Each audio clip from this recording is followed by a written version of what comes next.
मतदारसंघाचे शिवसेना, भाजपा, राष्ट्रवादी आणि महायुतीचे उमेदवार श्री संजयदादा मंडलिक यांना परत एकदा खासदार करण्यासाठी आज महायुतीची या ठिकाणी प्रमुख पदाधिकाऱ्यांची बैठक पार पडली आणि खऱ्या अर्थानं कोल्हापूर जिल्हा हा हिंदुत्ववादी आहे।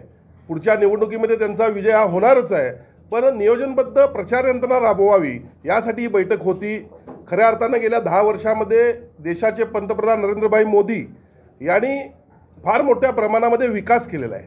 फार मोठ्या प्रमाणामध्ये देशामधल्या जनतेला अपेक्षित असणारं काम त्यांच्या माध्यमातून झालेलं आहे आणि म्हणून संपूर्ण देशामध्ये अत्यंत आनंदाचं वातावरण आहे।